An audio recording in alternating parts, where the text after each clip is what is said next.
Kailanman ang pagmamahal ng bawat isa sa pamilya. Sa mga may samaan ng loob, may kakayanan tayong magpatawad. Huwag sana natin itong kalimutan. Isang paalalang pangga mula sa inyong number 106.7 Energy FM. Di naman sa pagmamayabang, di pa kami number 1. Ang dami ng nakikinig sa amin. Sa terminal, sa loob ng taxi, sa Grab, sa jeep, sa UV Express, sa bus, at sa lahat na. Basta, ang dami na. Sobrang dami. Halos lahat. Sa Facebook, ang daming live viewers. Sa YouTube, ganun din. Hay, di pa kami number 1 yan, ha? Di pa ba? Baka naman, malapit na. Malapit na. Di naman sa pagmamayabang, ha? Classic talaga. Achuchu.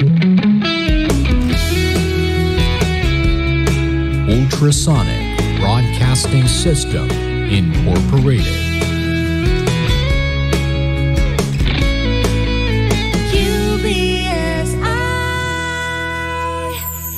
UBSI. Informing and entertaining Filipinos since 1998. Energy, energy, energy, energy!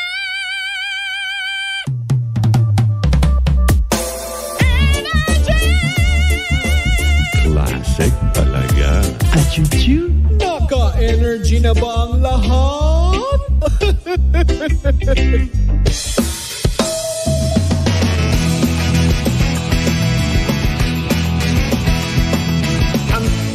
Sikat na FM.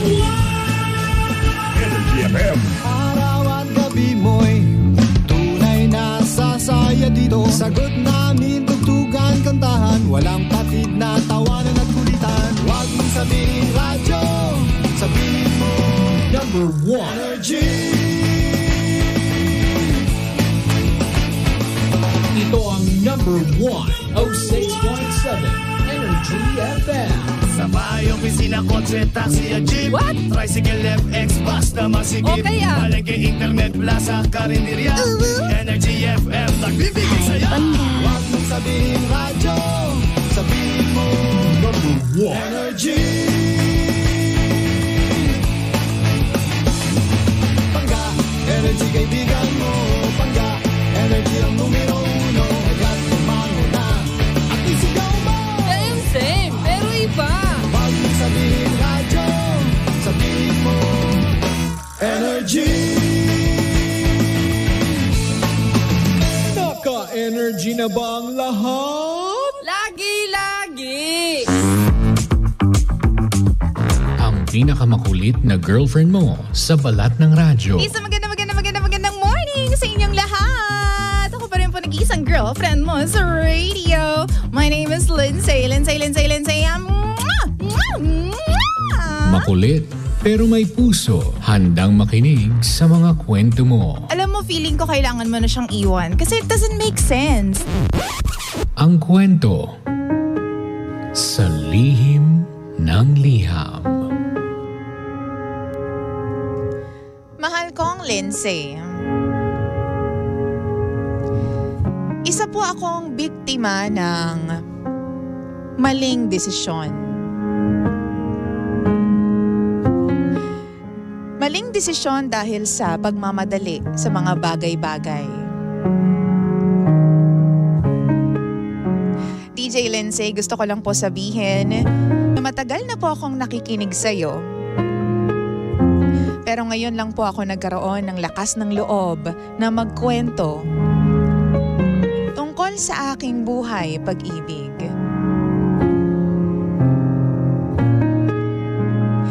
DJ Lindsay, normal po ba na nagpakasal na ako? Pero yung ex-boyfriend ko pa rin for 9 years ang iniisip ko?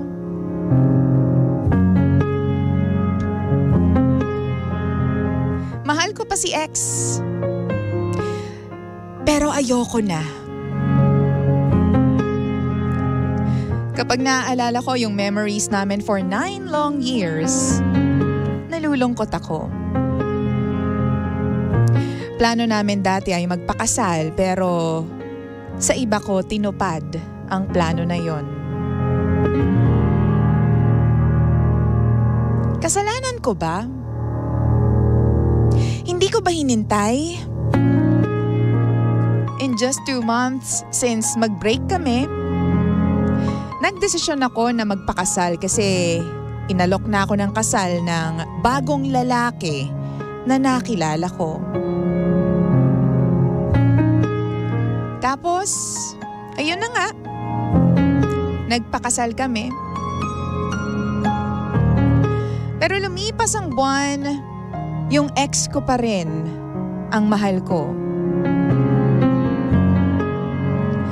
Kinasal lamang po ako dahil pangarap ko po ang maikasal at magkaroon po ng mister na matatawag.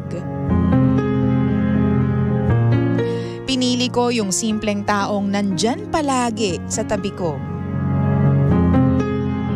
Katuwang ko sa negosyo at maraming oras para sa akin. Kapalit ng ex ko for 9 years na hindi pa handa noon dahil gusto niyang pumasok sa military. Palagi siyang wala noon sa tabi ko. Hinahanap-hanap ko po ang presensya niya pero hindi ko makita.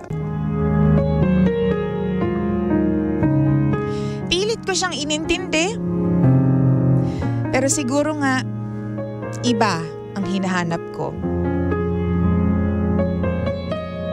Sabi ng ex ko dati, susuportahan niya raw ako financially. Pero wala siya sa tabi ko sa tuwing kailangan ko ng mayayakap, makakasama. Sa tuwing kailangan ko ng mahalagang tao sa mga events sa buhay ko. Pinili ko po ang mapapangasawa ko o napangasawa ko dahil kasama ko siya palagi sa kasiyahan o kalungkutan man. DJ Lindsay, matagal na pala akong gusto ng napangasawa ko. Matagal niya na akong mahal. Pero kung ako ang tatanungin mo, napakababaw pa ng pagmamahal ko sa aking mister ngayon. Pero siya ang kailangan ko. Normal po ba na mahal ko pa rin ang ex ko? Wala pa rin po siyang girlfriend hanggang ngayon since naghiwalay po kami. DJ Lindsay, sana hindi na lang ako nagpakasal. Kasi hindi pala ako sigurado at hindi ko pala talaga mahal ang asawa ko. Hiniwalayan ko po yung ex ko nang wala kaming formal breakup. Siguro ramdam ko na hindi talaga ako priority ng ex ko dati. Mas inuna niya po ang pangarap niyang magbigay serbisyo sa marami at magkaroon ng stable na trabaho. Kaya napabayaan niya po ang aming relasyon.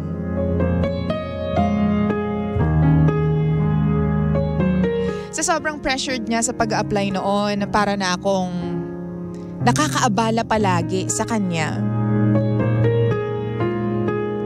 Madalas niya akong baliwalain dahil lang sabi niya pagod siya. Gabi-gabi akong umiiyak, kakaisip sa kanya, DJ Lindsay. Nalulungkot po ako kasi dati pangarap namin na maging magkasama. Pero ngayon, iba na ang kasama ko. Gusto kong i-celebrate lahat ng success ng ex ko. Hanggang ngayon, pinagdarasal ko pa rin po siya, DJ Lindsay. Pero, uulitin ko. Sana pala hindi ako nagmadali. Alam ko naman po na kasalanan ko ito. Naaalala pa rin kaya ako ng ex ko? 9 na taon po kami. At hindi ko itatanggi na mahal ko pa rin talaga siya hanggang ngayon.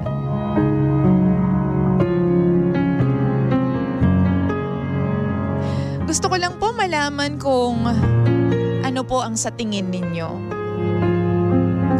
May puwang pa rin kaya ako sa puso niya? Marami po kaming pinagdaanan na memories. Pero hindi naman po ako umaasa.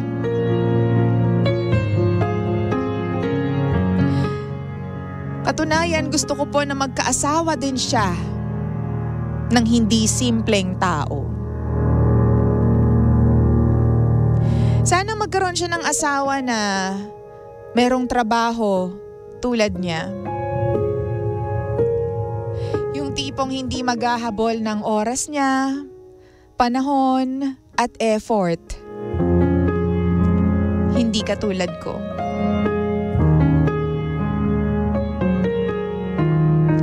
Sabi nga po ni Victor Salinlang, hindi sapat ang pagmamahal para magstay ka sa isang relasyon. Lalo na kung hindi ka nagbabago.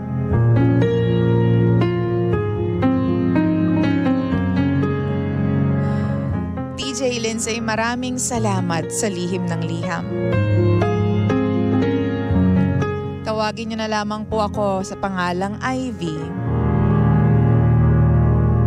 At ito ang lihim ng aking liham.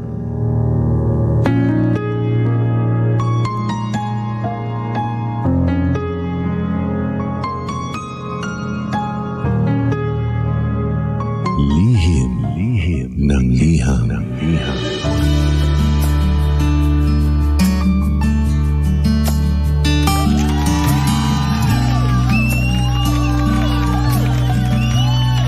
Oras natin, 9:17 na po ng umaga. And, tawagin muna natin si Kuya Driver natin na nanalo ng 500 pesos. But, hindi po siya tumawag sa atin. Sayang naman yung kanyang 500. Brian De Guzman, hindi ka tumawag sa amin. Kaya kami ang tatawag sa'yo in the hopes na makapagbigay kami ng 200 pesos. Para sa'yo kapag sinagot mo ang tawag namin. Sana ikaw yung pangalan mo talaga yung nakasulat dito, no? Tapos tama yung number, as in number mo talaga. Kasi last time, tinawagan ko may sumagot pero ibang tao. Gets mo? Hindi yun yung hinahanap kong winner. So sayang naman, no? Ayun, Kuya Brian De Guzman, tatawagan ka namin mamaya. Mahal ko, pangga ko, baby ko, this is Lihim ng Liham. At ako pa rin po nag-iisang girlfriend mo sa radio. My name is Lindsay. Ito pa ang programang wala kang matututunan, pero meron kang mararamdaman.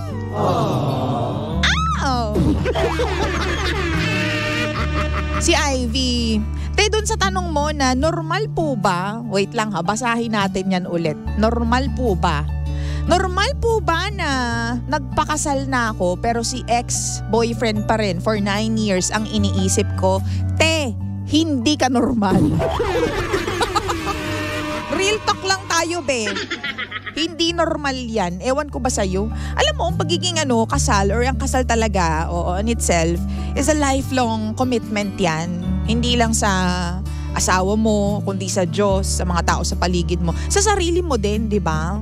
Bakit ka naman kasi nagpadalos-dalos? Alam mong kasal talagang naka-lock-in ka na dyan. Oo, di ba? At hindi yan parang telepono o plan lang ng telepono na 2 years lang ang lock-in period. Di ganun. O nagpakasal ka di ba? Pumirma ka. 'Diba? Unless magpa-annul ka sa Pilipinas kasi annulment pa din, no? O wala pa tayong divorce. 'Diba? Unless magpa-annul ka, yun, pwede. Pero kapag ngayon, nakasal ka na, 'diba? May mister ka at hindi pa napapawalang bisa yung kasal ninyo, wala kang magagawa kundi maging faithful sa asawa mo. Kasi sabi nga sa inyo, bago kayo magpakasal, isipin niyo muna ng 100 million times, 'diba? Tsaka, alam mo, kapag bagong break ka, di ba, ang taas ng senses natin, ang taas ng emotions nating mga babae, well, kahit sino naman, lalaki, babae, naniniwala ko after breakup, mataas ang emotions. So, dapat hindi tayo gumagawa ng mga desisyon, di ba? Pagkatapos natin makipag-break sa mga taong minahal natin. Ganyan. Unless, matagal ka nang nakipag-break sa kanya, di ba, emotionally. Di ba, matagal ka nang nagtitiis na lang. Tapos, diba, after some time, na-immune ka na, tapos saka ka lang nakipag-break nung may time ka na. Diba? Yun, okay pa yun eh. Diba? Pero yung tipong, alam mo yun, hindi ka pala sure. O bakit ka nagpakasal? Pwede ka naman jumowa lang. Diba? Pwede ka naman jumowa lang. Tapos, diba, mag-live-in kayo, ganyan. Pag-aralan niyo yung attitude ng isa't isa, diba? Pero hindi yung para magpakasal ka agad sa kanya, diba? At, makipagpirmahan ng marriage certificate dun sa lalaki. Yung lalaki na wala namang ibang kasalanan kundi mahalin ka. Nakadamay ka patuloy ng innocent life. O, diba? Imbis na yung lalaki na nanahimik, diba? At probably, alam mo, nag-e-enjoy sa company ng iba. Nag-yes ka sa kanya, pinakasalan mo siya. O, edi nakapako siya tuloy ngayon sa'yo, diba? Ang di niya alam, ikaw meron ka palang ibang iniisip. Diba? Unfair sa kanya yun, B.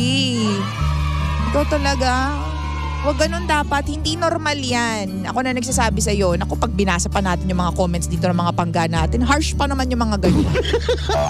Harsh pa naman yan, yung mga commenters natin dyan sa lihim ng liham. Wait lang, hindi ko makita yung page, kanina ko pa hinahanap. Pindot ako ng pindot dito. Wala ko mahanap na page. Sabi ko, nasa na ba yung mukha ko? Hindi ko makita. Diba? Hindi yan normal. Oo, ate, sinasabi ko sa'yo. O, ito na nga, sabi dito. Sabi ni Faith Gemini, abnormal yan, te. Sabi naman ni Jerome Lim, sorry po, Ate Ivy, ha. Yan ang napapala mo. Masyado ka kasing atat. Sarili mo lang kasi yung iniisip mo. Ngayon, magsisi ka ngayon parang niloloko mo lang tuloy yung asawa mo. Hindi lang isang lalaking sinaktan mo. Hype beast ka. Sabi sa inyo, harsh.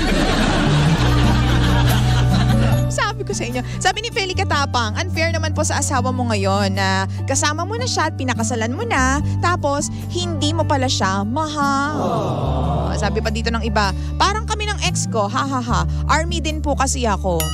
Seryoso ba? Oo, army ka din. Nasa army ka din. Mahirap kasi talagang makipag-commit sa ganyan. Dapat matibay talagang dibdib mo kapag nakapangasawa ka or in a relationship ka with somebody na merong responsibilidad sa sambayan ng Pilipino. Hindi ako nagbibiro Oo, sa mga may asawang pulis, 'di ba? Tsaka sundalo, yung mga politicians, ganyan. Basta meron silang responsibilidad sa lipunan. 'Di ba? Kasi damay ka diyan 'di ba? Hindi lang yung asawa mo ang na-expose, 'di ba, sa public, ikaw din. Tapos there will be times na syempre kailangan mong i-set aside yung ikaw para sa sarili mo kasi alam mo na nung pinakasalan mo siya, meron siyang trabaho na kailangan gampanan, 'di ba, sa mga tao, 'di ba, sa Pilipinas. Ganon din lalo na sa sundalo, 'di ba? Syempre kapag army ka or sundalo ka or police ka, kailangan syempre yung safety and yung kapakanan muna ng mga taong nasa paligid mo yung isipin mo, 'di ba? Naku ba, hindi ka pa ba nasanay sa mga pelikula ni Fernando Po? Si Fernando po na kapag umaalis ng isang probinsya, naiiwan yung asawa. O yun nga lang, nagkakaroon din siya ng jowa pagdating niya sa ibang probinsya. Diba? Sino ba yung asawa niya dun sa isang palabas? Probinsyano din yun si Charlene Gonzalez yata yung asawa niya dun. Tapos nakakilala siya ng dancer pagdating niya dun sa isang probinsya, diba? Naging sila, hindi niya alam. Biglang dumalaw yung asawa niya, si Charlene Gonzalez, isang gabi, diba? Nagulat siya. Diba? Oo, sinasabi ko sa inyo. Hindi nga, sa totoo lang, minsan you have to set aside your own, diba? Your family, your own family or yourself kapag ang napangasawa mo is somebody na merong responsibility sa fellow men ninyo, diba? Kapag meron siyang posisyon, diba? Wow!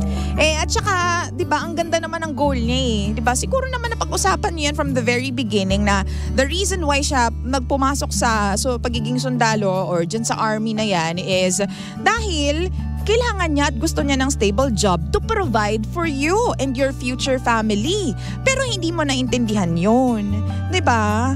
I'm sure, nung una pa lang, nakita mo na yan na mangyayari, na hindi kayo palaging mag-uusap, na hindi magiging regular yung pagkikita ninyo. Because alam mo naman, na kapag, di ba ganyan yung trabaho, may mga buwan na hindi nakakauwi, nakakadalaw sa mga pamilya. Pero lalo na pag training, di ba? Pag training, napakahigpit niyan. Ewan ko kasi sa pagpupulis lang yung alam ko kasi yung kuya ko pulis, di ba? Merong ilang buwan na hindi sila nakakalabas ng kampo.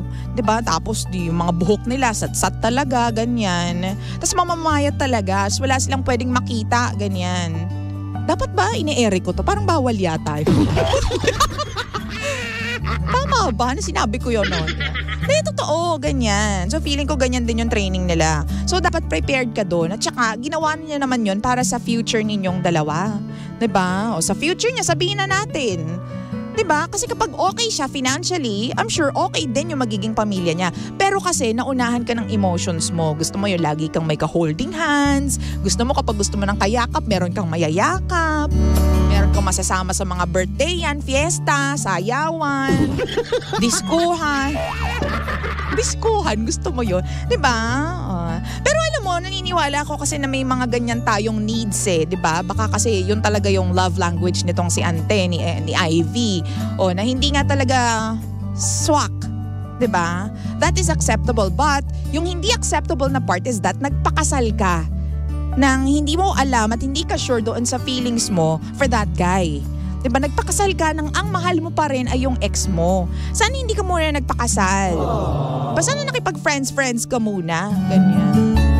Diba, pwede naman kayong maging connected pa rin ng ex mo nang hindi na kayo. Diba, usap lang kayo, ganyan. Friends lang kayo, at least nakakausap mo siya. Diba, hindi ka kasal, hindi ka committed. Diba? Ayun, ewan ko sa'yo ate, ang dami ko tuloy na sa atin. Ay nako, sabi ni Jay Basco, binastos ang legal event na kasal. Hahaha, napaka-immature mo ate. O, sabi naman ni Glo, good morning Idol Beautiful Lindsay, hindi pa para sa'yo yung guy. Matagal o hindi naghihiwalay? Bakit ganon? Hindi ko rin naintindihan yung comment mo ate Glo. Diba? Sabi ni JC Molik, may asawa ka na girl Lalu, mag-focus ka na lang sa asawa mo. Turuan mo yung sarili mo na mahalin siya, diba? Pa-shoutout naman po sa New Line Boys here in New Zealand. Hello po sa inyo dyan. Kamusta naman po ang mga gatas sa New Zealand? Nandiyan yung best friend ko, pero ngayon nasa Canada na yata siya, sorry. Si Diester Randy, pag-aralan mo na lang mahalin yung pinakasalan mo, yung the best. Huwag kang marupok kasi. O, diba? Sabi pa dito ng mga pangga natin, nasa na yung ibang mga comments. Tony Kudo, siguro kailangan mong pag-aaralan na mahalin na lang yung asawa mo ngayon. Malay mo, pagdating ng araw, maging masaya ka sa asawa mo ngayon. Definitely. Well, diba? Hindi talaga natin alam what the future may bring to us. But you know, kung itatry mong i-work out yung feelings mo na yan at i-focus mo yan doon sa napangasawa mo, 'di ba? Dapat kasi hindi ka distracted eh, 'di ba? Kapag kasi finocus mo yung isip mo at saka yung puso mo on something, talagang yun talaga magiging magaling ka doon sa part na yun, 'di ba? Kung focused ka lang talaga. Pero kapag lagi kang distracted, lagi mo kasing binabalikan yung past, 'di ba? Walang mangyayari. Alam mo, ito na lang ang isipin mo ate ha. Yung ex-boyfriend mo, pumayag naman siya na makipaghiwalay ka sa kanya, 'di ba? Pumayag siya. Hindi kanya hinabol. Hindi siya nag-effort para to win you back, 'di ba? Ibig sabihin, okay lang sa kanya na naghiwalay kayong dalawa. And that for me is enough reason to let go. 'Di ba? Kasi alam mo kung mahal na mahal ka niyan, hindi yan papayag na magpakasal ka sa iba, 'di ba? At kung talagang, alam mo yon, talagang deads na dead siya na bawiin ka, sana hindi siya pumayag, pumunta siya sa simbahan, itigil ang kasal, mga ganyan. 'Di ba? Sana hanggang ngayon kinukulit ka pa rin niya, sana kinausap niya yung asawa mo na hindi ikaw ang tamang lalaki para sa girlfriend ko, para kay Ivy. Ako lang, yung mga ganon. Sana may mga ganong eksena, kaso wala naman, 'di ba? Diba? Talagang pumayag lang siya na maghiwalay kayong dalawa. Oh. Ibig sabihin, okay lang sa kanya, carry. Oo. Tama, carry yun. Gano'n na lang siya, okay. Final answer, okay, bye. Ganyan, on to the next. Ganun lang siya. Oo, sabi dito ni Atski, mukhang ginalingan po masyado ni ex kaya hinahanap-hanap. Ay, ang pagmamahal. Mukhang ginalingan ang pagmamahal. Aba, pag-aalaga. Sabi pa dito pa, shoutout naman po Jayden Rosario tsaka si Winifreda Sarmiento. Good morning, DJ Lindsay. Good morning, my friends. Sino pa yung mga nandito? O sige, yun na muna mga pangga. Ang kailangan mong gawin, tulad nga nung sinabi at sinadjust ng mga pangga natin, mga commenters natin, is that pag-aralan mong mahalin yung iyong asawa. Diba? Tsaka ikaw, pumirmi ka dahil may asawa ka na. Yung misis ka na ng asawa mo. So sana man lang nung maging fair ka sa sarili mo at sa mga tao sa paligid mo at sa asawa mo rin. Kasi siya wala siyang ginawang masama sa'yo. Minahal ka lang niya, inalagaan ka lang niya. Doon sa mga pagkakataon na lost ka, diba? Hindi ka fair sa kanya to begin with eh. Hindi nga niya alam na ganyan ka eh. Diba? Hindi niya deserve to be treated like that. No? So, utang na loob, maging matino kang asawa dyan sa mister mo. Diba? Kasi baka mamaya kapag nakipaghiwalay ka na naman sa mister mo, magkakaroon ka na naman ng realizations na, ay sana siya na lang pala. Alam yun, wala kang satisfaction sa relationship, sa asawa, sa partner. Oh, nobody will ever be enough for you kapag hindi ka nasa-satisfy. So if I were you, pag-aralan mo, panindigan mo yung topic ni Toby kanina, panindigan mo yung decision mo. Yun lang yun. That is the best thing to do. Diba? Yun lang yun. And ipagdasal mo lahat ng mga magiging desisyon mo sa buhay. Ask for Lord's guidance, diba? Na sana maging maayos yung marriage mo and maging maayos ka na misis sa asawa mo. Oo. He doesn't deserve that kind of treatment. Tutok lang pangga. Stay in love sa lihim ng liham. Energy.